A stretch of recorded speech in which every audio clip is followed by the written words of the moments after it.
জীবনে শুনছেন নিজের বিয়ের আসরে কেউ শালিকাকে কিডন্যাপ করে পালায়? মায়ের রাগী কণ্ঠে বলা কথার সামনে গাড়িতে হেলান দিয়ে বসে থাকা বর্ষণের কোনরূপ হেলদোল দেখা গেল না। মায়ের রাগ যেন আরো বেড়ে গেছে বর্ষণের নীরবতায়।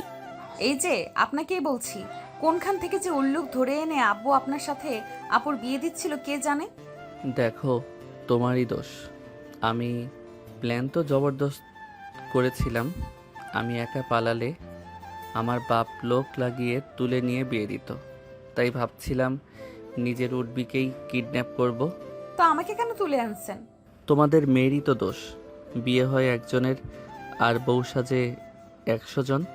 আমি নেহাত সরল সোজা মানুষ।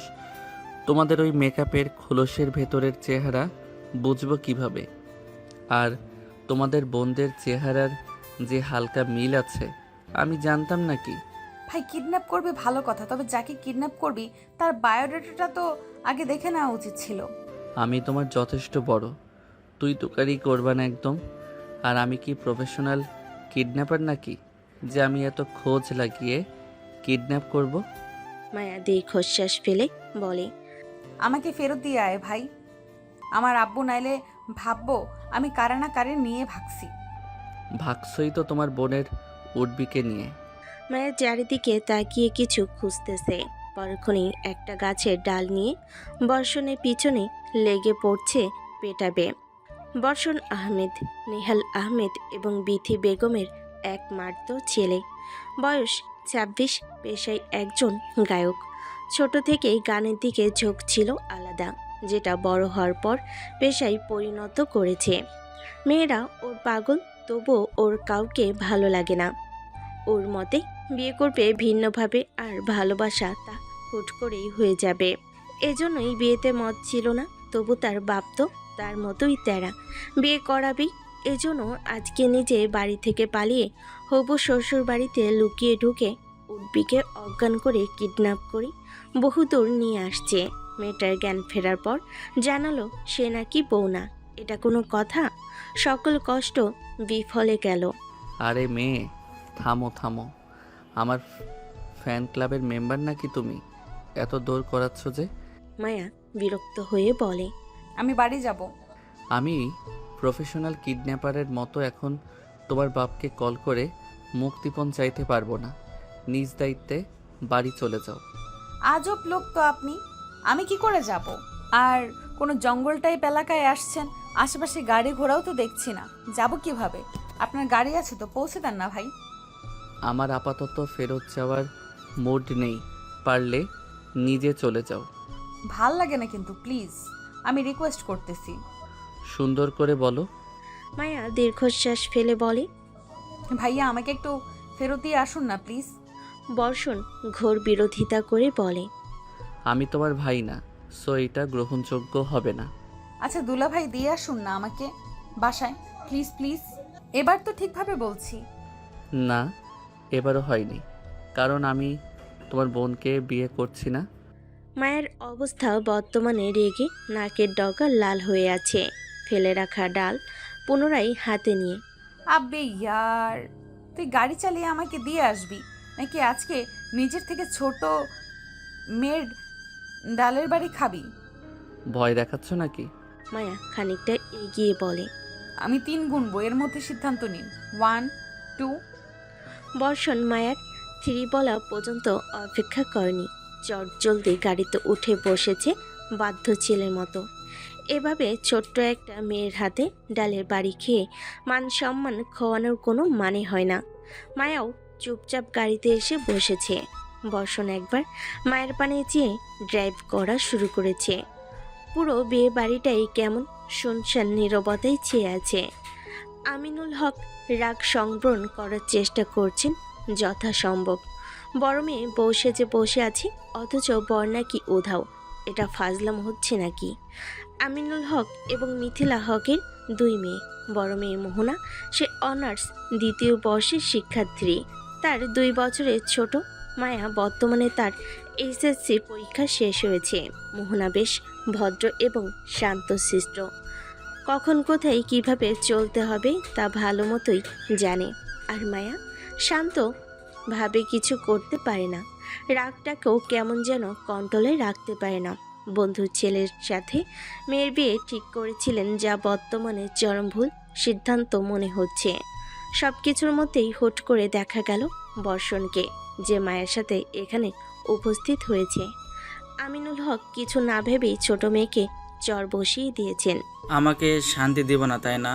তোমার বড় বোনের বিয়ে আর তুমি এখানে না থেকে অন্য জায়গায় টোটো করছিলে, শেষে নিজের বড় বোনের হবু বরের সাথে ঘুরছিলে। মিথিলা হক নিজের পেছনে মেয়েকে আড়াল করলেন। তিনি জানেন তার স্বামী রাগ করলে মাথা ঠিক থাকে না তার। দুজনকে একসাথে দেখেই যা মনে চায় ভাবছো কেন? আগে কথা তো শোনো। কি শুনবো? বর্ষণ, কোথায় ছিলে তুমি আর মায়ের সঙ্গে? বর্ষণ কিছু একটা ভেবে বলে। আমার জিএফও তাই, ওর সাথে পালাচ্ছিলাম। পরে ভাবলাম এখানেই তো বিয়ে করতে পারবো, তাই ফেরত চলে আসলাম। বর্ষণের কথায় যেন একটা বিস্ফোরণ ঘটল। মায়া তো চোখ বড় বড় করে বর্ষণের দিকে তাকিয়ে আছে। এ লোক কেন এভাবে ফাঁসাচ্ছে বেচারিকে? জীবনে এর সাথে আগে কথা তো দূরে থাক, দেখাও করেনি। দেখুন ভাইজান, সব বাদ দিয়ে আমরা বরং আপাতত বাচ্চাদের খুশির ব্যাপারে ভাবি। আমরা তো জানতাম না ওরা পছন্দ করে, এজন্য জোর করে বিয়ে দিচ্ছিলাম। এখন যেহেতু ওরা নিজেরাই স্বীকার করেছে, তাহলে ওদের বিয়েটা দেই। ওরা আগে বলতে পারেনি, এখন মোহনার কি হবে? আমার বড় ভাইয়ের ছেলে আছে, সিআইডি অফিসার, ছেলে ভালোই। আপনারা বলে আমি তার সাথে বিয়ে করাতে চাই মোহনার। এভাবে আপনাদের বাড়ির দুই মেয়েই আমাদের বাড়ির বউ হবে। আমিনুল হককে তার স্ত্রী বুঝিয়েছেন ভালো মতো, বিধায় তিনিও সম্মতি দিয়েছেন। মাঝখানে মায়া কিছু বলতে চেয়েছিল, কিন্তু কেউ শুনেনি। মায়া, বর্ষণ এবং মোহনা অর্ণবের বিয়ে হয়েছে এবং তারা বর্ষণদের বাড়িতে এসে উপস্থিত হয়েছে। দুবোনকে এক রুমে আপাতত রেখে গেছেন ফ্রেশ হওয়ার কথা বলে। কিছুক্ষণ পর বিথি বেগম এসেছেন। বিথি বেগম এবং নীলিমা বেগম মোহনার শাশুড়ি। এতক্ষণে দুই বোন ফ্রেশ হয়ে থ্রি পিস পরে বসে আছে ঘুমটা দিয়ে। নীলিমা বেগম মৃদু হেসে, দুজনেই বিয়ে হয়তো অনাকাঙ্ক্ষিতভাবে হয়েছে, এই জন্য তোমার মনে আতঙ্ক বিরাজ করতে পারে, কিন্তু ভয় পাওয়ার কিছু নেই। আমরা তোমাদের শাশুড়ি কম, মা বেশি, বুঝলে? অর্ণব বা বর্ষণ কিছু বলে আমাদের কাছে বিচার দেবা, আমরা মেরে দিব, কেমন? আহ ভাবি, তুমি তো দেখি দুই বৌমাকে নিজের পক্ষে নিয়ে নিবা। নীলিমা বেগম মৃদু হেসে বলে, তুই ছোটই আছোস, ছেলের বউ আছে, তাও তোর ছেলে মানুষই গেল না। তা তোমাদের ওপর অনেক ধকল গিয়েছে, এখন খেয়ে নাও। দুবোন তাদের কথায় চুপচাপ খেয়ে নিয়েছে। তাদের কিছুক্ষণ পর প্রস্তুত করানো হয়েছে স্বামীর কক্ষে যাওয়ার জন্য। আপু, আমি তোমার সাথে থাকবো, প্লিজ ওনাদের একটু ম্যানেজ করো না। আরে বুদ্ধু, তুই কোথাও ঘুরতে আসিসনি, এটা তো শ্বশুর বাড়ি। মায়া চোট উল্টে বলে। আমি ওই ভণ্ড লোকটার সাথে সংসার করব না। মোহনা হেসে বলে, সংসার করতে হবে না, খালি ওনার সাথে থাকিস, তাহলেই হবে। ওদের দুজনকে যার যার স্থানে পৌঁছে দেওয়া হয়েছে। মায়াকে এখানে আসার পর যথাসম্ভব সাহস জুগিয়ে এসেছে এতক্ষণ মোহনা। তবে এই মুহূর্তে ঘরে নিজেরই কেমন ইতস্তত বোধ হচ্ছে। সে তো তার স্বামী কেমন দেখতে তাই জানে না। বরাবর গল্প উপন্যাসের প্রতি আলাদা একটা ঝোঁক আছে মোহনার, বিধায় এখন তার মাথায় ঘুরপাক খাচ্ছে। এই লোক যদি এখন এসে বলে, আমার জীবনে অন্য একজন আছে, তোমাকে স্ত্রী হিসেবে রাখলেও কখনো ভালোবাসবো না, ব্লা ব্লা। এসব ভাবতে ভাবতে বেচারি কখন বিছানায় হেলান দিয়ে ঘুমিয়ে পড়েছে খেয়াল নেই মায়ার। কিছুক্ষণ পর অর্ণব রুমে প্রবেশ করে দেখতে পায় তার সদ্য বিয়ে করা বউকে। মেয়েটাকে যথেষ্ট ম্যাচিওর মনে হয়েছিল, কিন্তু কাণ্ড দেখে মনে হচ্ছে এও বাচ্চা। এইভাবে কেউ ঘুমায় নাকি? বসে আছে আবার ঘুমটাও দিয়ে রেখেছে। বিড়বিড় করে ঠিক শুয়ে দিয়েছে মোহনাকে। ফ্রেশ হয়ে বারান্দায় চলে গেছে। আকাশের পানে চেয়ে ভাবছে। 28 বছর জীবনে বিয়ের কথা ভাবেনি, কাজের চাপে। মা বাবাও তেমন জোর করেনি, অথচ আজকে ভাইয়ের জন্য বিবাহ বন্ধনে আবদ্ধ হয়ে গেল। বর্ষণ রুমে ঢুকেছে প্রায় 12টায়। ইচ্ছে করেই দেরি করেছে। ভেবেছিল মেয়েটা ঘুমিয়ে গেছে, কিন্তু হুট করে যা ঘটেছে তাতে কিছুটা অপ্রস্তুত হয়ে পড়েছে বেচারা। আপাতত নিজেকে অবলা পুরুষ বলে মনে হচ্ছে। কি হচ্ছে এটা? বিয়ে মানেই একটা সম্পর্কের বন্ধনে আবদ্ধ হওয়া। বিয়ে নামক সম্পর্কে একটি ছেলে ও একটি মেয়ে তাদের নতুন জীবন শুরু করে।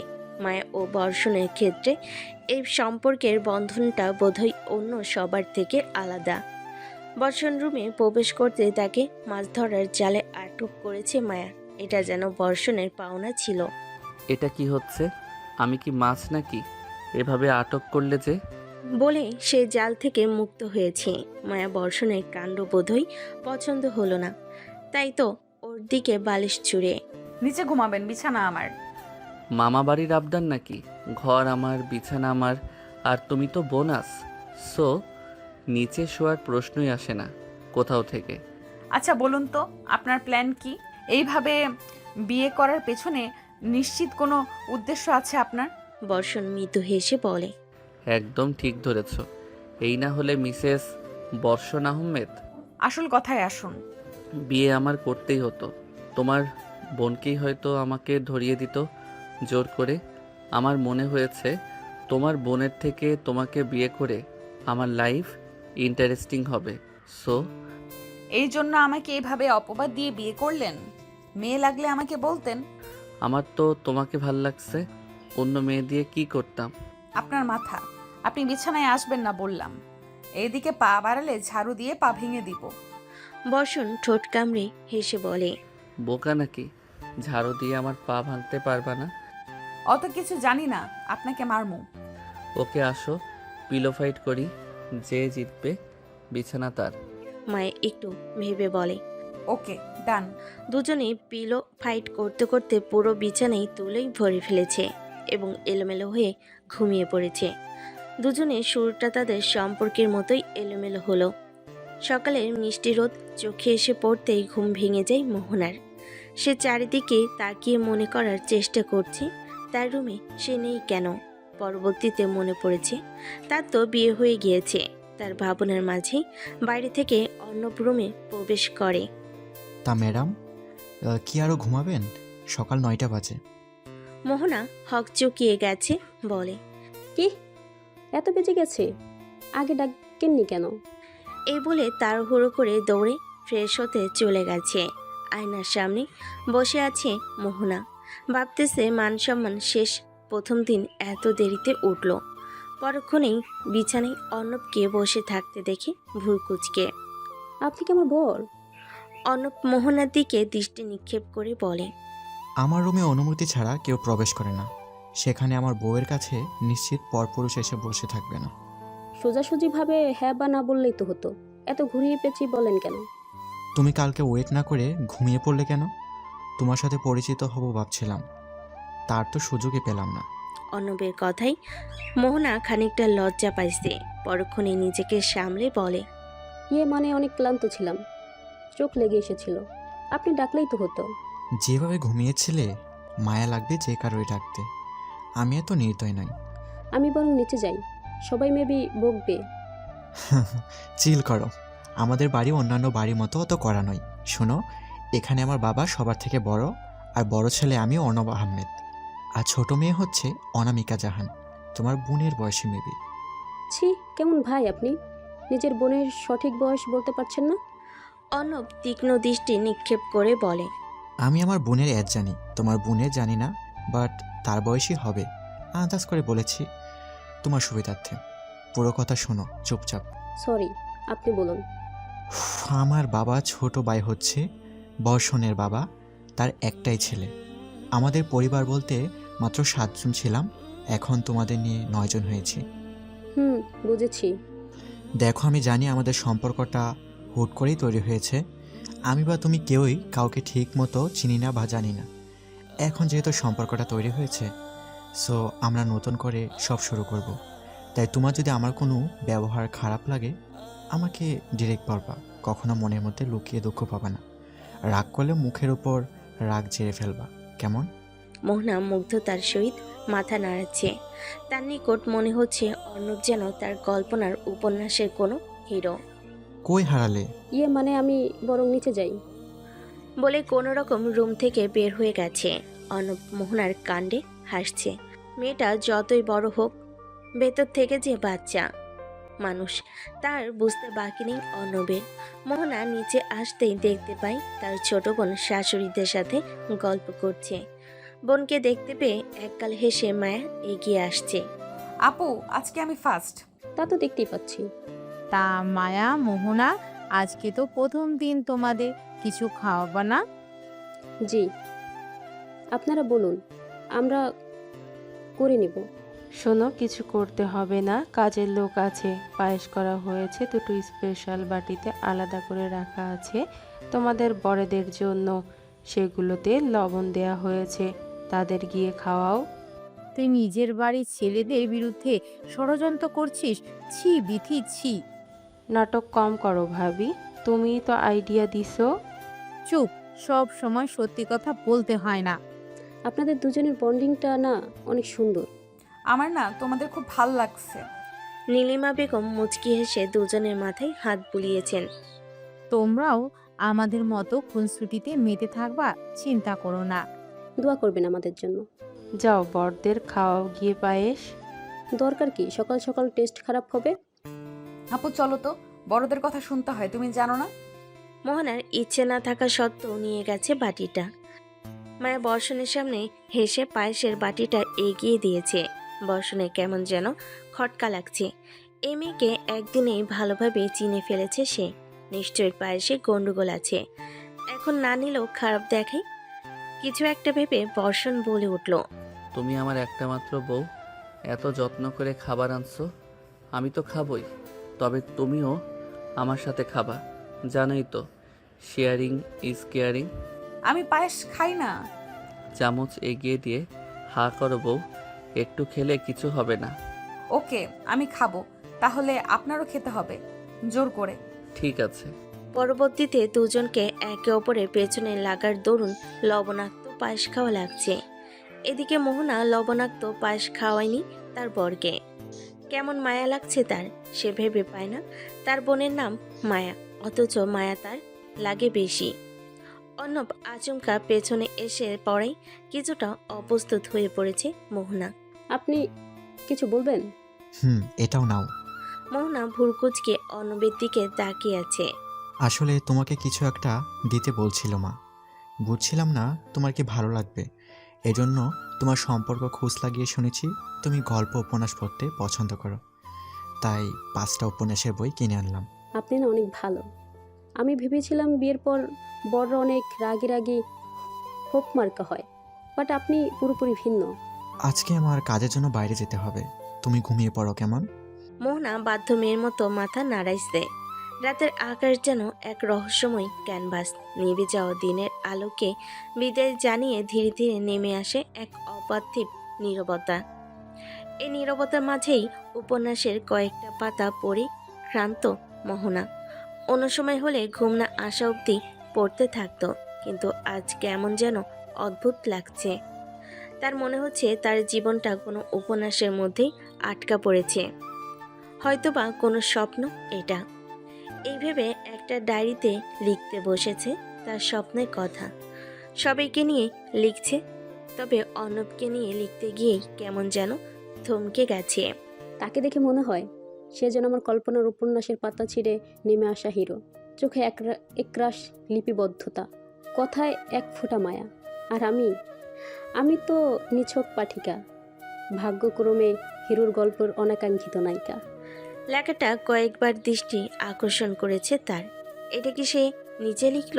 অদ্ভুত, মানুষকে ক্ষণিকেই নিজের মায়ে আটকে ফেলতে পারে কিছু মানুষ। অর্ণব হয়তো এমনই একজন।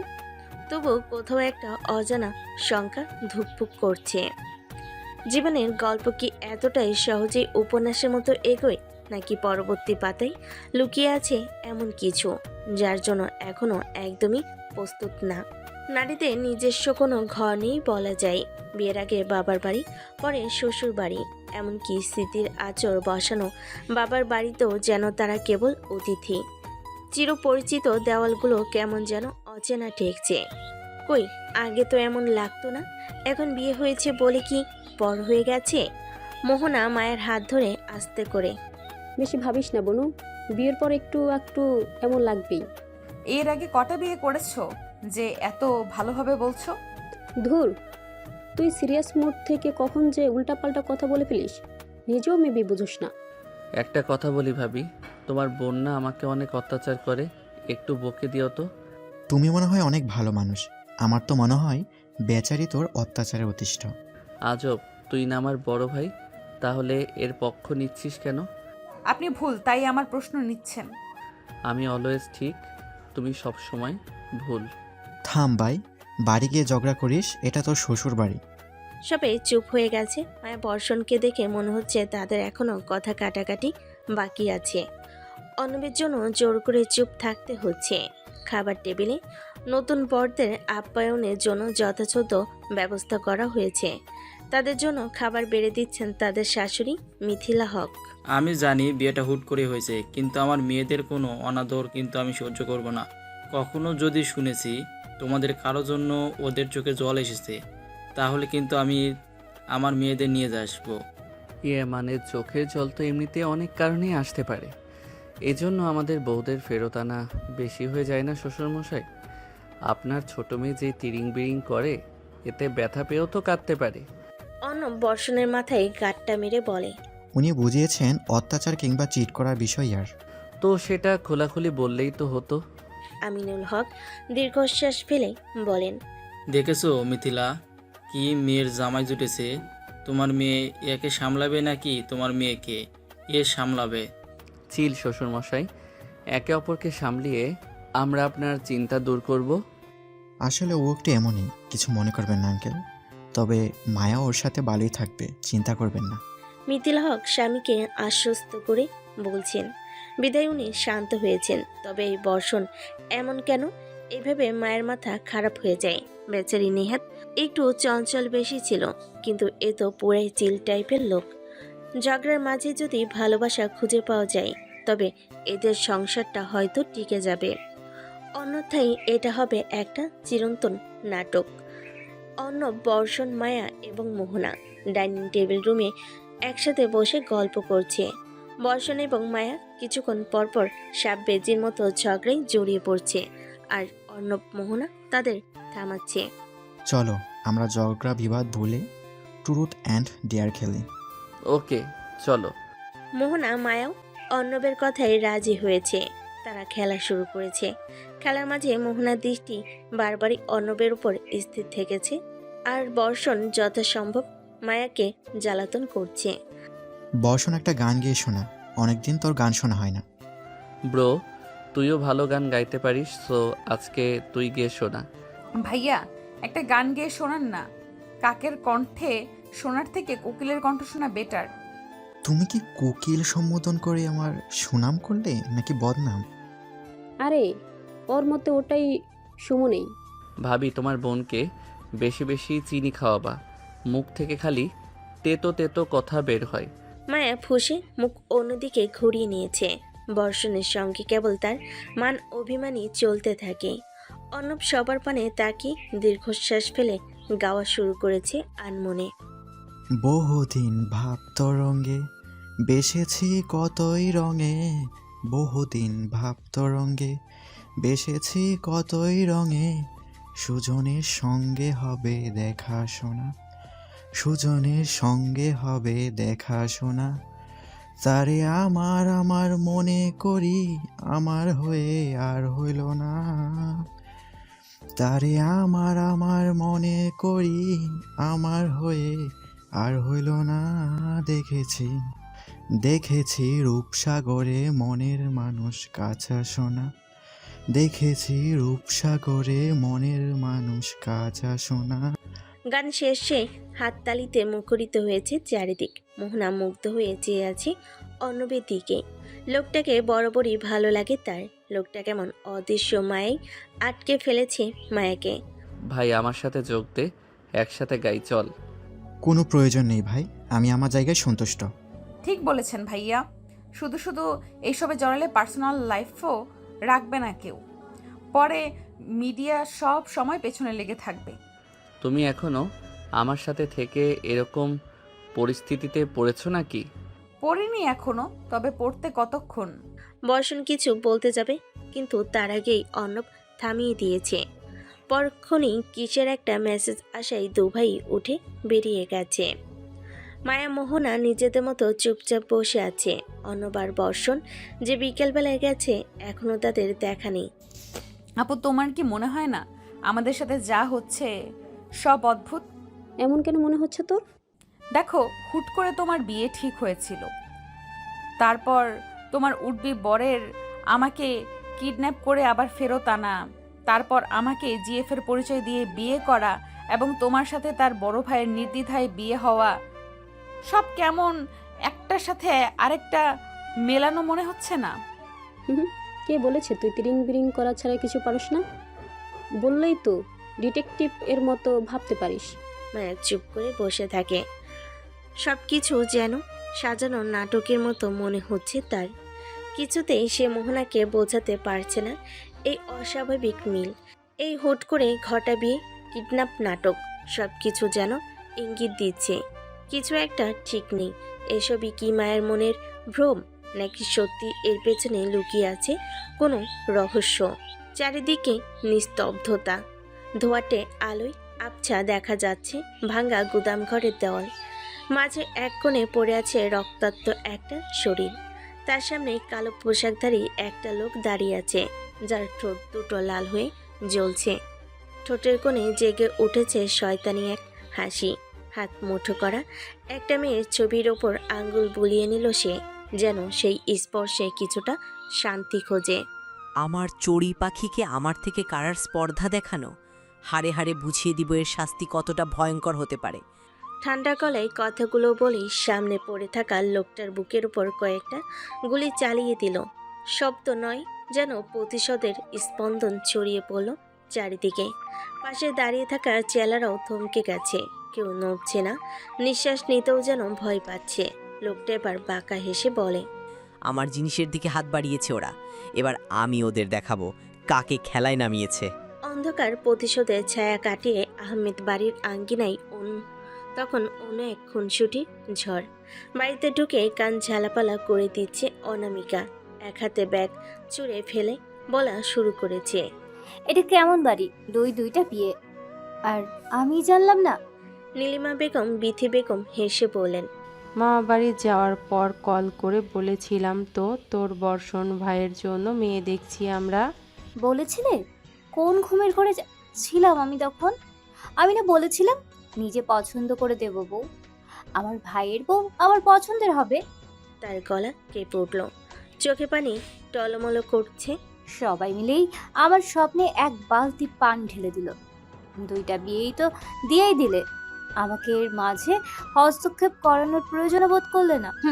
চিল করো, আমাদের বউ চয়েস করতে পারিসনি তো কি হয়েছে? নিজের ছেলের বউ নিজে পছন্দ করিস, কেমন? তুমি তো কথাই বলবা না, এসবের পিছনে তুমি হলা মাস্টার মাইন্ড। আমার কত শখ ছিল তোমাদের বিয়েতে ভাবিদের সাথে ম্যাচিং করে শাড়ি পরবো। দূর, তোর বিয়েতে ভাবিদের সাথে ম্যাচিং শাড়ি পরিস? অনু শান্ত হবুন, বিয়ে তো হয়ে গেছে, এখন তুই তোর ভাবিদের সাথে বন্ধুত্ব করে নে, তাহলে তো হয়। অনামিকা গাল ফুলিয়ে বসে আছে। তার আপাতত ভীষণ রাগ হচ্ছে সবার উপর। মেয়েটা কিছু হলেই গাল ফুলিয়ে বসে থাকে। হাই, অনু নাকি তোমার নাম জানি না। অনামিকা মায়ের দিকে একবার তাকিয়ে পুনরায় চোখ ঘুরিয়ে নিয়েছে। কথা বলতে হলে এইভাবে শুরু করতে হয় না, সুন্দর লাগে না এই কথা? আসলে আমি তো পারি না, তুমি শিখিয়ে দাও। অনামিকা মায়ের দিকে ফিরে বলে, আমি অনামিকা, তুমি? আমি মায়া, তোমার ভাবি। তুমি কোনটার বউ, উল্লুক ভাইয়ের না ভাল্লুক ভাইয়ের? এ আবার কেমন নাম? কে কোনটা? অনামিকা চোখ টিপে দিয়ে বলে, আরে ভাবি, এটা অনুর দেওয়া ডিজিটাল নাম। উল্লুক হচ্ছে অর্ণব ভাই, আর ভাল্লুক হচ্ছে বর্ষণ ভাই। আসলে আমি ভাল্লুকের বউ। মোহনা সিঁড়ি দিয়ে নামতে নামতে কৌতূহলী কণ্ঠে শুধালো, তা দুজনে কি নিয়ে হাসাহাসি করছো? বলছিলাম তুমি বুঝি উল্লুক ভাইয়ার বউ? কি বলছো? আমি বলছি আপু। পরক্ষণেই আসল ঘটনা শুনে মোহনাও হেসে ফেলেছে। ননদ ভাবিরা মিলে একটা টিম গড়ে ফেলছে বলা যায়। দিন বেশ আনন্দ এবং খুনসুটির মাঝেই কেটে চলেছে সকলের। একসাথে থাকতে থাকতে না চাইতেও তৈরি হয়ে যায় একটা অদ্ভুত টান, যেন প্রতিদিনের ঝগড়াই এক একটা বাঁধন হয়ে গেঁথে যায়। মায়া আর বর্ষণ যেন আলাদা পৃথিবীর মানুষ, তবু একে অপরকে ছাড়া যেন দিন চলে না। ঝগড়া, ঠাট্টা, অভিমান সবই যেন একরকম অভ্যাস হয়ে গেছে। আর সেই অভ্যাসের নামই হয়তো ভালো লাগা। কেউ দেখবে ভাববে এরা সারাক্ষণ তর্কে মেতে থাকে, কিন্তু যারা ভেতরে এই গল্পটা জানে তারা জানে ঝগড়াগুলোতেই লুকিয়ে আছে ছোট ছোট ভালোবাসা। বর্ষণের আজ একটা কনসার্ট ছিল, বিধায় তার ফিরতে দেরি হয়েছে। রুমে প্রবেশ করতে দেখতে পায় তার জন্য টেবিলের ওপর খাবার ঢেকে রাখা আছে। মায়া তো সেই স্বপ্নের দেশে পাড়ি দিয়েছে। এসব পর্যবেক্ষণ করে বর্ষণ মুচকি হাসে। বড় ইচ্ছে করছে একটু জাগিয়ে ঝগড়া করতে, কিন্তু ঘুমন্ত চেহারাটাও বেশ লাগছে দেখতে। সত্যিটা জানলেও কি আমার সাথে খুনসুটি সংসারে থাকবা মায়াবতী? আমি যে তোমাতে মজে যাচ্ছি, রোজ রোজ ঝগড়া করে তর্কে জিতে আবার তোমায় চুপ থাকতে দেখে নিজ ইচ্ছাতেই হার মেনে নিচ্ছি। বর্ষণ দীর্ঘশ্বাস ফেলছে মায়ের পানে চেয়ে এবং পুনরায় বলা শুরু করেছে। জানি তুমি শুনবে না আমার কথা, তাই তো বলছি। তোমার ওই ঘুমন্ত চেহারার পানি চেয়ে মায়া, তুই জানো না তোমার প্রতিটা অভিমান, প্রতিটা চুপ করে থাকা আমার হৃদয়ের গোপন ডায়েরিতে জায়গা করে নিচ্ছে, আর আমি তো ধীরে ধীরে তাতেই হারিয়ে যাচ্ছি। বর্ষণ জানে তার বলা একটি কথাও মায়ের কান অব্দি পৌঁছায়নি, তবুও বলছে সে। হৃদয়ে জমে থাকা কথাগুলো, কারণ এই বলাটাই তার একমাত্র শান্তি। কিন্তু কে জানে এই নীরব ভালো লাগার রাতটা কি তাদের স্নিগ্ধ বন্ধনী শুরু, নাকি এ শুধুই একটা নিরীহ ঝড়ের পূর্বাভাস। বাতাসে হালকা পদ্মা নড়ে, ঘড়ির কাঁটা এগিয়ে চলে। রাত গভীর হয়ে এসেছে, আকাশ জোড়াই নেমে এসেছে কালো মখমলের মতো নিস্তব্ধতা। দূরে দূরে তারা ঝিকিমিকি যেন হারিয়ে যাওয়া স্বপ্নের মতো একরাশ আলো নিয়ে তাকিয়ে আছে পৃথিবীর দিকে। চাঁদটা আধো মুখে উকি দিচ্ছে সাদা মেঘের চাদর সরিয়ে। মেঘের চেয়ে যেন ওর চোখে বিষাদ বেশি। চারপাশে এক অদ্ভুত নিস্তব্ধতা, তবুও যেন সে নীরবতায় অনেক কথা বলে দিচ্ছে। মোহনা অনেকক্ষণ যাবৎ অর্ণবের দিকে তাকিয়ে কিছু একটা বলার চেষ্টা করছে, কিন্তু পারছে না। এটা বুঝতে পেরে অর্ণব নীরবতা কাটিয়ে বলে উঠছে, কাউকে যদি কিছু বলতে ইচ্ছে হয় ইতস্ত বোধ করবা না। যত নীরব থাকবা তত জড়তা তোমার আঁকড়ে ধরবে। মানে আসলেই? অর্ণব মোহনার সামনে এসে হাতে হাত রেখে বলে, আমি তোমার পাশে আছি সবসময়, তোমার বন্ধু আমি। কোনো কিছু বলার থাকলে বলে ফেলো, এত আমতা আমতা করো না। মোহনা দূরে সরে গিয়ে চুপচাপ বিছানায় শুয়ে বলে, না থাক, অন্য একদিন বলবো, এত জরুরি কথাও না এটা। অর্ণব প্রতি উত্তরে মুচকি হাসছে। হয়তো মেয়েটার জড়তা বুঝেছে সে। সকালবেলায় ফ্রেন্ডের বাড়িতে গেছিল অনিমিকা, এখন প্রায় বিকেল পেরিয়ে গেছে। দেরি হওয়ার মূল কারণ সেখানে ঘুমিয়ে পড়েছিল, আর তাকে কেউ ডাকেনি। সন্ধ্যার নরম আলোটা আর নেই। রাস্তাঘাটে হালকা ঝাপসা অন্ধকার নেমে এসেছে। গাড়ির হর্নের শব্দ কমে গেছে। মানুষজনও যেন ছড়িয়ে পড়েছে নিজেদের গন্তব্যে। অনামিকা হাঁটছে একা। চেঞ্জি যেন আজকে দিনের মতো বিদায় নিয়ে ফেলেছে। তেল শেষ, আর আধা ঘন্টা পথ, তবু একা পেরোতে হচ্ছে তাকে। আশ্চর্য হলেও সত্যি, ভয় বা দুশ্চিন্তার কোনো অনুভূতি কাজ করছে না ওর মধ্যে। শুধু একটা নিঃশ্বাস অনুভূতি পেছন পেছন চলছে, যেন কেউ এক দৃষ্টিতে তাকিয়ে আছে, নিঃশব্দে হাঁটছে ওর ছায়ার মতো। কিছু একটা ভেবে পেছনে তাকাতেই দেখতে পেল কালো পোশাকধারী একটা লোক অন্য একটা লোককে বেধরম প্রহার করছে। অনবরত। অনামিকা যেন ফ্রিজড হয়ে গেছে তার স্থানেই। কালো পোশাকধারী লোকটা আচমকায় অনামিকার দিকে এগিয়ে আসতে শুরু করেছে। বেচারা চাইলেও দৌড়াতে পারছে না, পা কেমন যেন জমে গেছে। দেখুন, আমি চোখে দেখতে পাই না, ছাইড়ে দেন। লোকটার মুখ ঢাকা, তবে ভালোভাবে বোঝা যাচ্ছে সে হাসছে। তা মেয়ে দেখতে না পেয়ে ভয় পাচ্ছ কিভাবে? আমার পরিবারে আমি এক পিসে মেয়ে, প্লিজ ছাইড়ে দেন। মাইরেন না আঙ্কেল ভাইয়া। বাসা কই তোমার? মেরে বডি পাঠানোর জন্য জানতে চাচ্ছেন? লোকটা কিছু না বলে ফোনে কি যেন একটা লিখলো। পরক্ষণে ওপরে একটি লোক গাড়ি নিয়ে হাজির হয়েছে। লোকটি গাড়িতে উঠে অনামিকার দিকে তাকিয়ে বলল, গাড়িতে উঠে অ্যাড্রেস দাও, না হলে উপরে যাবা এমনিতেই। রাত বিরেতে একা একা বের হও কেন, পিচ্ছি মানুষ? আমি তো বড়ই, আমার কি দোষ? ঘুমই তো দেরি করিয়ে ফেলেছে। হয়েছে, গাড়িতে ওঠো, পৌঁছে দিচ্ছি। অনামিকা চটপট গাড়িতে উঠে একগাল হেসে। ওয়াও, আপনি হার্টলেস টাইপের লোক হলেও দেখছি মায়া দয়া আছে একটু। প্রত্যুত্তরে লোকটা কিছু বলেনি। অনামিকা তার গন্তব্যে পৌঁছে দিয়ে চলে গেছে নিজস্ব পথে, কিন্তু পেছনে ফেলে গেছে কৌতূহলী অনামিকাকে। তার আপাতত ইচ্ছে জেগেছে ওই লোকের চেহারা দেখবে। বাড়িতে পা রাখতেই সকলে হাজারো প্রশ্নের সম্মুখীন হতে হয়েছে অনামিকাকে। তবু তার মন মস্তিষ্ক জুড়ে কিছুক্ষণ আগের ঘটনা ছেয়ে আছে। তা ননদিনী প্রেমিকা আছে নাকি? কাকে নিয়ে এত ভাবছো? হুম। আরে ভাবি, কি যে বলো, আমার আবার প্রেমিক। ভাইয়াদের জন্য অসম্ভব। অর্ণব ভাইয়া এনকাউন্টার করে দিবে, আর বর্ষণ ভাইয়া ফ্যানদের দিয়ে ক্যালামি খাওয়াবে। গোপনেও তো থাকতে পারে। হতে পারে লুকিয়ে রাখছো, কাউকে বলছো না ভাইদের ভয়ে। আরে তেমন কিছু না, আজকে উপরে যাইতে যাই নাই, এটা নিয়েই ভাবছিলাম। তুমি ঠিক আছো? কিছু হয়েছে নাকি? ব্যথা পাইছো? ফার্স্ট এড বক্স আনবো? অনামিকা তার সাথে ঘটা সকল কথা বলছে মোহনা মায়াকে। তুমি আর একা রাতে যেও না, লোকটা যদি উড়িয়ে দেয় এবার। আমার তো মনে হয় লোকটা ভালো, না হলে নিজের দায়িত্বে পৌঁছে দিত না। আমি কিছু জানি না, তবে আমার ইচ্ছা আবার দেখা হোক আমাদের। আর তোমরা কিন্তু ভাইয়াদের বলো না, কেমন? আচ্ছা, বলবো না। তিনজন একসাথে হলে তাদের কথোপকথন যেন শেষ হতে চায় না। গল্পের ঝুড়ি বেরিয়ে আসতে থাকে অনবরত। জন্মদিন মানেই প্রতিটা মানুষের জীবনে নতুন একটি বছরের সূচনা। এই দিনটি ঘিরে সাধারণত সবার মাঝে একটা আনন্দ উচ্ছ্বাস থাকে। শুভেচ্ছার বন্যা, প্রিয়জনের চমক কিংবা নিজের জন্য একটু স্পেশাল কিছু। কিন্তু বর্ষণের চোখে মুখে আজ যেন সেই আনন্দের কোনো ছায়া নেই। নীরবতায় ভার যেন বেশি হয়ে দাঁড়িয়েছে আজ। সবাই যখন শুভ জন্মদিন বলে ওকে জড়িয়ে ধরছে, ও তখন যেন একটা গলায় কাটা বিঁধছে। বর্ষণের জন্মদিনে সবাই হাসছে, কেবল বর্ষণ ছাড়া। আনন্দটা যেন কেকের গন্ধ পেরিয়ে পৌঁছাতে পারছে না ওর হৃদয়ে। হয়তো এটা কোনো অযাচিত ঘটনার সম্মুখীন হওয়ার আতঙ্ক বিরাজ করেছে। ফোনের স্ক্রিনে তখন অজানা নাম্বার থেকে কল আসে। খানিকটা ভরকে যায় বর্ষণ। সাইডে গিয়ে কল রিসিভ করতে অপর প্রান্ত থেকে পুরুষালী কপট হাসির আওয়াজ শোনা যায়। শুভ জন্মদিন my dear brother, don't you dare to wish me. কি চাস তুই? এভাবে কল করেছিস কেন? প্রত্যুত্তরে অপর প্রান্তের ব্যক্তির হাসির শব্দ ভেসে আসে।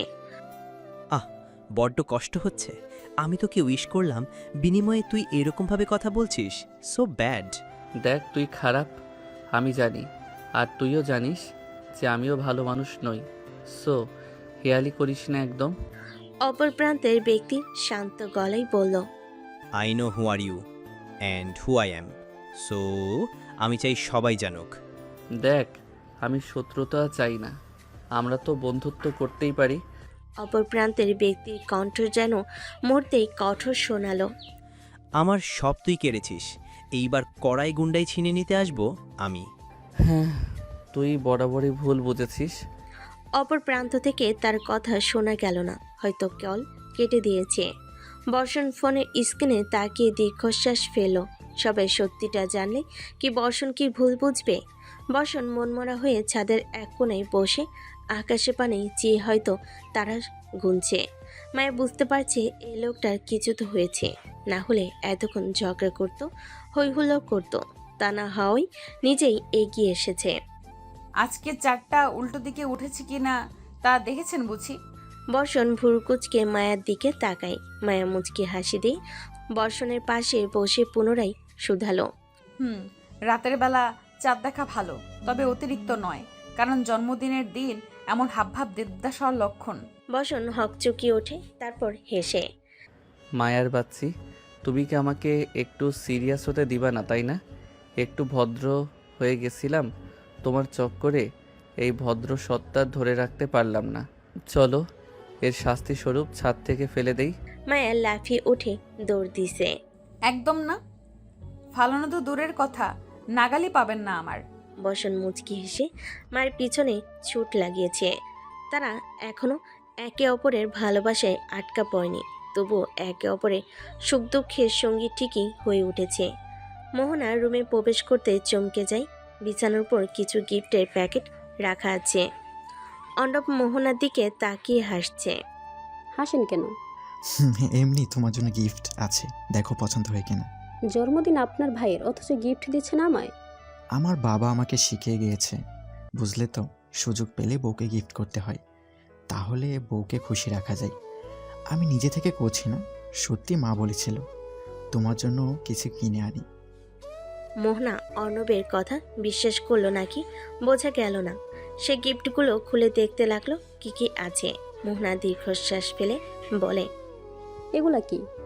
আমি চাইছি নাকি? শুধু শুধু টাকা নষ্ট করলেন। দূর, তোমরা বউরা খুশি কিভাবে হও বলো তো? কত কষ্ট করে বেছে বেছে এনেছি জানো।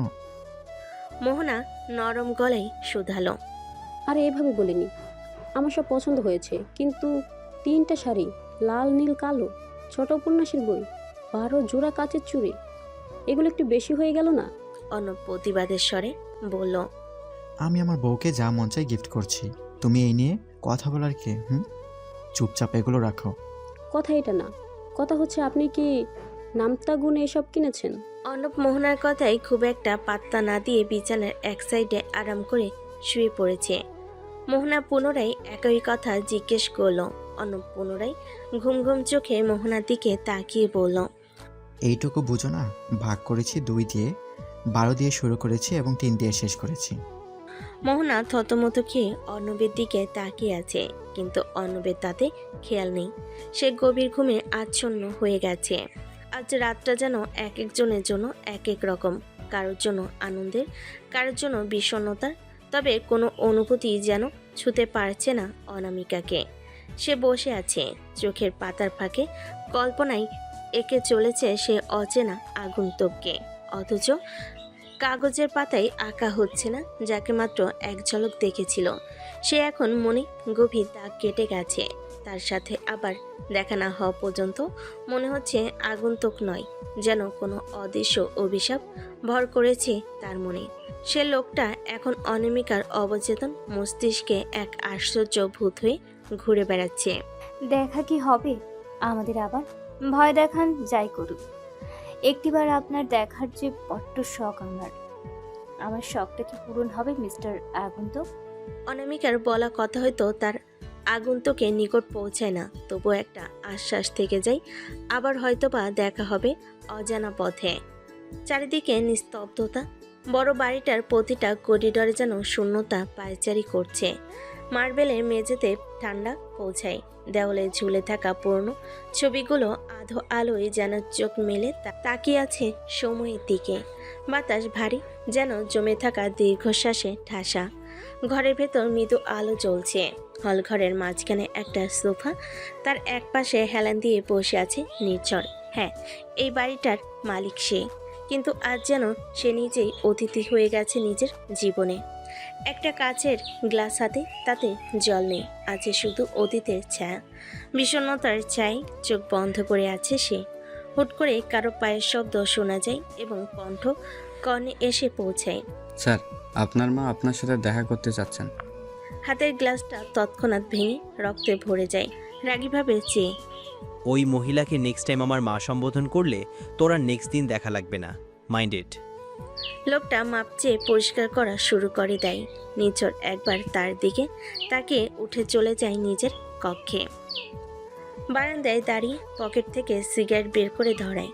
সিগারেটের ধোঁয়ায় যেন পুরো শহরটাকে ছাই করে দিচ্ছে, এরকম তৃপ্তি বিরাজ করে। আকাশে পানে চেয়ে তার ছেলের হাসি হাসি নির্ঝর। হায় রে দুনিয়ার নিয়ম, যে পেয়েছে সব একসাথে পেয়েছে, আর যে পায়নি সে পুরোপুরি নিশ্চয়ই থেকে গেছে সব দিকেই। এ যেন ধোয়ার সাথেই হাওয়ায় মিলিয়ে যাওয়া নির্ঝরের হাহাকার। রাত তখন নিস্তব্ধতা, শুধু কেউ কেউ জানে এই রাতের কিছু সম্পর্ক বদলে যায়, কিছু প্রশ্ন আর কোনোদিন উত্তর পায় না। ভাই বোনের সম্পর্কটাই যেন একটু আলাদা, সবসময় খুনসুটি, রাগ, অভিমান আর অদ্ভুত এক মায়ায় জড়ান। বর্ষণ, অর্ণব এবং অনামিকার সম্পর্কটাও তেমন। অনামিকা চুপচাপ নুডলস খেতে খেতে টিভি দেখছিল। মাঝখান থেকে বর্ষণ এসে বাটি কেড়ে নিয়ে খাওয়া শুরু করেছে। অনামিকার আগে ফুঁসতেছে। দেখ কাঠবিড়ালি, সাপ হতে যাইস না। কথায় কথায় সাপের ফেনা তুললে তোকে বিয়ে কিভাবে দিব? অনামিকা দাঁতে দাঁত চেপে নিজেকে সংবরণ করার চেষ্টা করে জিজ্ঞেস করলো, তুমি কি আমাকে কাঠবিড়ালি বললা নাকি সাপ? তুই হচ্ছিস বিষাক্ত কাঠবিড়ালি। দেখতে ছোটোখাটো কিউট, কিন্তু ভিতরে সাপের বিষে ভরা। অনামিকা বেচারি চেঁচানো শুরু করেছে। আমু, মামনি, তোমাদের আদরের ছেলেকে কিছু বলো, আমাকে ইনসাল্ট করতেছে। কি রে, কাঁদছিস না যে? চোখে পানি নাই? অনামিকা হাতের চোটে লাফালাফি করছে। আমু, এই ভাল্লুকরে কিছু বলো, না হলে আমি বললাম আমি গাছে গিয়ে বাসা বাঁধবো। সাদে কি কাঠবিড়ালি নাম দিয়েছি? নীলিমা বেগম বর্ষণের কান টেনে বলেন। আমার মেয়েটাকে জ্বালাচ্ছিস কেন? বর্ষণ নিজের কান ছাড়ানোর চেষ্টা করে বলে, মামনি এমন করে না। আমার বউ দেখলে মান সম্মান থাকবে না তো? আপনার বউই কান টানবে মিস্টার ভাল্লুক। বর্ষণ চোখ বড় বড় করে চাইছে মায়ের দিকে। আপাতত মনে অদ্ভুত একটা শান্তি কাজ করছে বর্ষণের। মায়ের মুখ থেকে নিজের বউ সম্বোধন শুনে মায়া বর্ষণের সামনে এসে দাঁড়িয়ে শাসনের স্বরে বলে উঠল, আমার ননদ একটাই, ওর পেছনে লাগতে আসলে আপনার উল্টোপাল্টা ছবি তুলে ভাইরাল করে দিব বললাম। বর্ষণ থতমত খেয়ে গেছে মায়ের কথায়। তার বউ তার পক্ষে কথা না বলে তার বিপক্ষে কথা বলছে সিরিয়াসলি। বিল্লি আসছে কাঠবিড়ালির প্রোটেক্টর হতে। হা হা হা। মায়ের রাগি রাগি ভাব নিয়ে বলে উঠল, এই ভাল্লুকের ছাও দেখুন, আমাকে বা অনুকে যদি উল্টোপাল্টা নামে সম্বোধন করতে আসেন তাহলে কিন্তু সত্যিই আপনার ছবি নিউজ ফিডে ভরা থাকবে। বর্ষণ প্রতিবাদের সুরে বলল, লাইক সিরিয়াসলি, তোমরা আমাকে ভাল্লুক বললে দোষ নেই, আর আমি একটু বিল্লি আর কাঠবিড়ালি বললেই দোষ। আহ, দুনিয়াটা মহিলা যাত্রা দখল করে নিল। আমার মতো নিরীহ অবলা পুরুষদের পক্ষে কেউ নেই। কষ্ট। বিধি বেগম ছেলে কান টেনে দিয়ে বলেন, এত নাটক কই থেকে শিখছো? আর কার থেকে শিখবো?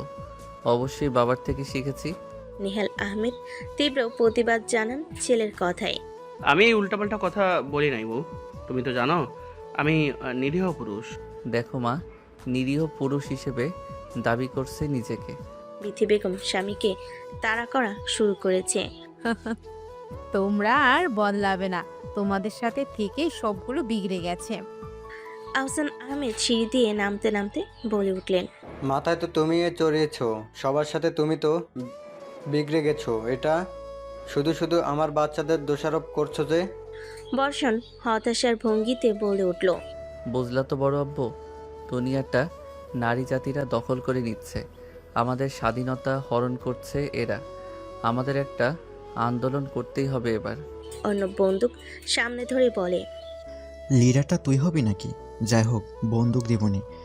বইয়ের মন বোঝার কোনো ট্রেনিং সেন্টারের ঠিকানা জানা থাকলে জানাইস আমাকে। ছেলের সাথে আহসান আহমেদও বলে উঠলেন, আমাকে জানাস নেই বর্ষণ? জানলে আমি তো আমার অবাধ্য বউয়ের মন জয় করে বাধ্য করে ফেলতাম।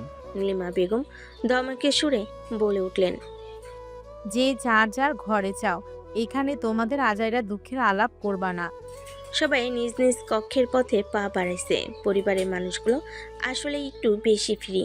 তাদের জীবনে সুখের অভাব নেই, তবু কে জানে ভবিষ্যতে অনাকাঙ্ক্ষিত কিছু অপেক্ষা করছে কিনা তাদের জন্য, যা তারা কল্পনা করতে পারবে না।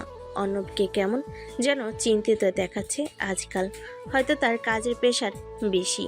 এই ভেবে মোহনা ওর পাশে বসেছে। একটু ঘুমিয়ে মাইন্ড ফ্রেশ করে নিন। অর্ণব কৃত্রিম হাসি হেসে বলে উঠল, মোহনা, আজকাল আমার কাজের জন্য হয়তো তোমার সাথে ঠিক করে কথা বলার ফুরসতও পাচ্ছি না। কিছু মনে করো না। তোমার ভালো না লাগলে ও বাড়ি থেকে ঘুরে আসতে পারো। মোহনা মুচকি হাসি দিয়ে বলে, এত ভাবতে কে বলেছে আপনাকে? আমি এখানে দিব্যি আছি। এটা তো আমার সংসার, ব্যস্ততা তো আসবেই। এর জন্য হতাশ হয়ে কি হবে? আপনি বরং নিজের শরীরের দিকে একটু নজর দিন, পরে দেখা যাবে। কাজের জায়গায় অজ্ঞান হয়ে গেছেন। অর্ণব চোখ ছোট ছোট করে বলল, বাহ, তুমি দেখছি বেশ জ্ঞানী। মোহনা মুচকি হেসে বলল, আর আপনি হচ্ছেন গুণী জ্ঞানী। গুণীদের মিশে আমাদের সংসার। অর্ণব মুখের হাসি প্রসারিত করে বলল, সম্পর্কে শুরুটা ভুল দিয়ে হলেও বেশ মিলেছে আমাদের সুন্দর সংসারটা। মোহনা বালিশ ঠিক করে দিয়ে বলল, কথা হয়েছে বহুত, এবার একটু ঘুমিয়ে নিন, না হলে আবার আমার কথাই সত্যি হবে। অর্ণব মোহনাকে টেনে বসিয়ে তার কোলে মাথা রেখে শুয়ে পড়েছে। মাথায় হাত বুলিয়ে দাও, ঘুমাবো। মোহনা প্রতি উত্তরে হেসে অর্ণবের মাথায় হাত বুলিয়ে দেওয়া শুরু করেছে। লোকটাকে দেখে বোঝা যাচ্ছে তার ভিতরে হয়তো কোনো অযাচিত জিনিস নিয়ে চিন্তা আছে, তবে তা হয়তো মোহনাকে জানাবে না। মোহনার এতে কিছু যায় আসে না, কারণ এই লোকটা ভালো থাকলেই যে তার হবে। রাতের কোন প্রহর চলছে তা বোঝা মুশকিল। শহরটা যেন ঘন অন্ধকারে চেয়ে গেছে, নিঃশব্দ, নির্জীব, নিস্পন্দন। সেই নিস্তব্ধতা ছেদ করেই কেবল দুটি ছায়ামূর্তি উপস্থিত টের পাওয়া যায়। মুখোমুখি দাঁড়িয়ে বর্ষণ ও নির্ঝর। দুজনেই কালো পোশাকে নিজেদের আবৃত করে রেখেছে, যেন অন্ধকারের মাঝে একাত্মা হয়ে গেছে তাদের অস্তিত্ব। নিস্তব্ধতা কাটিয়ে বর্ষণ বলে উঠল, আমাকে তো ঘৃণা করিস, তাহলে সত্যিটা লুকাতে হেল্প কেন করছিস? নির্ঝর এর মাঝে কোনো প্রতিক্রিয়া দেখা গেল না। সে গাছাড়াভাবে বলে উঠল, সত্যি মিথ্যা তো কিছু দিয়ে কাজ নেই আমার। তোর সত্যি লুকোয়নি, বরং আমার সম্পর্কে খোঁজ চলছে, এইসবই আড়াল করেছি। তোকে এত গুজবকে শোনায়? তোর একারই চেলা আছে নাকি আমারও কতগুলো চেলা ফেলা আছে? তাদের থেকেই খবর নিচ্ছি।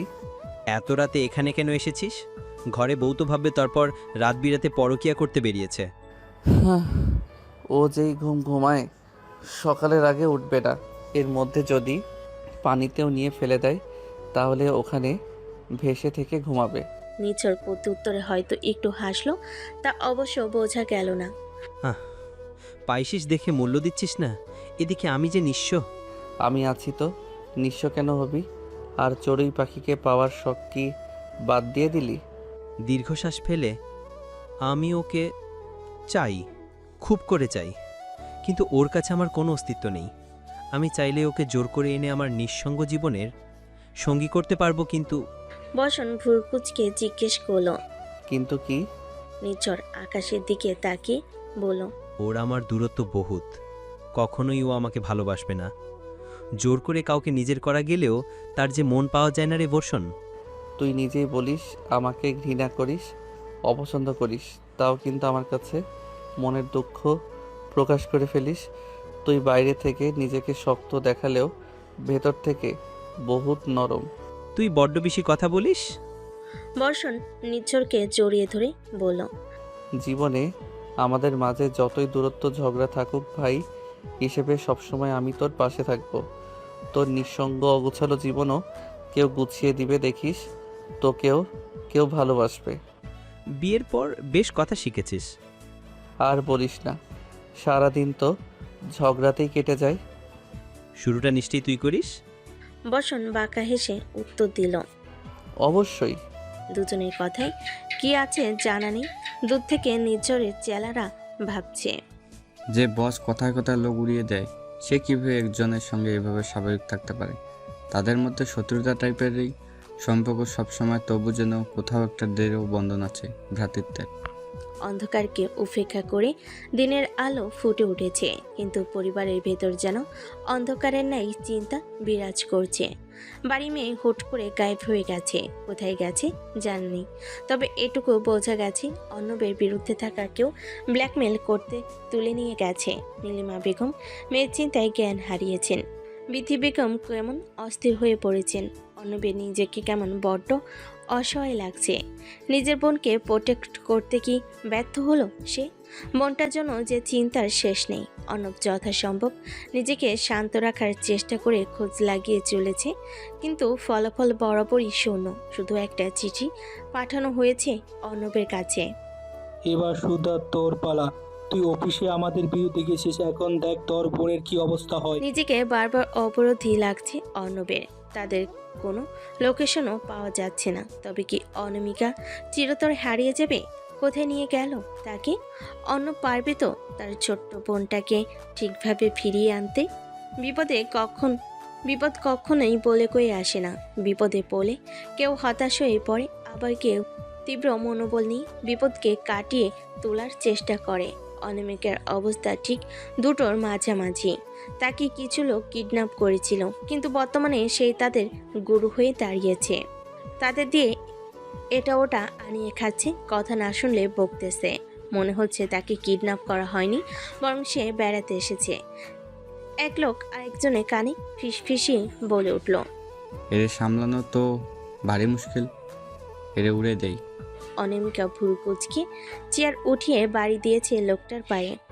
সান্ডা মার্কা চেহারা, আবার সান্ডা মার্কা কণ্ঠ, ফিসফিসিয়ে বললেও শোনা যায়। আমাকে উড়ানোর কথা ভাবলে বললাম প্রত্যেককে নিয়ে উড়বো। আমার ভাইদের চিনোস না সান্ডার দল। এর মধ্যে একজন লোক হতাশ হয়ে বলে উঠছে, বোন তুই যা, আমগো দোষ হইয়া গেছে, তোরা উঠাইয়া। অনামিকা তীব্র প্রতিবাদ জানিয়ে উঠছে। যা বললেই হলো নাকি? আমাকে উঠানোর সময় মনে ছিল না? এখন আমার আপ্যায়ন করবি তোরা সবাই।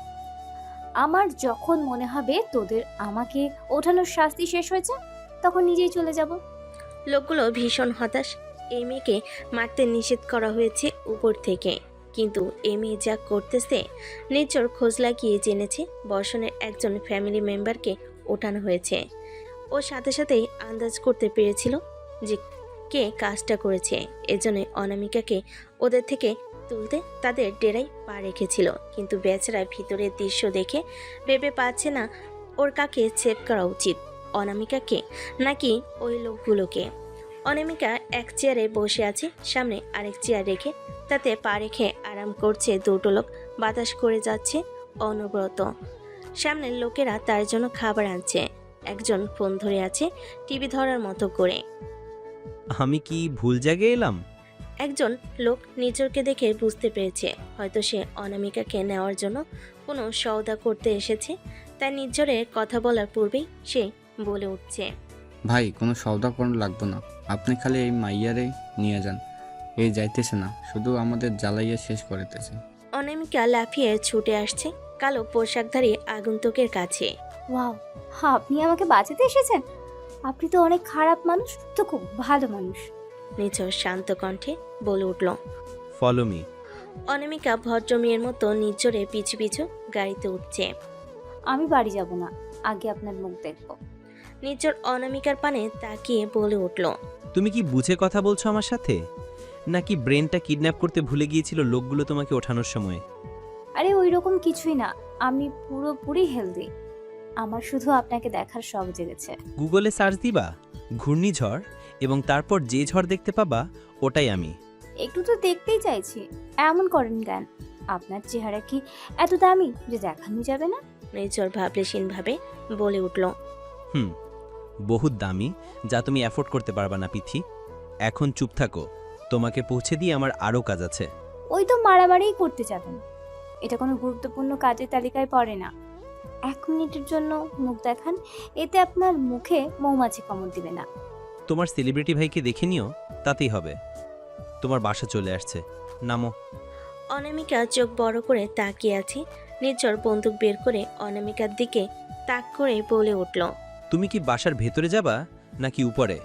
অনামিকা ঢোক গিলে চটজলদি গাড়ি থেকে নেমে দৌড়ে বাড়ির ভিতর চলে গেছে।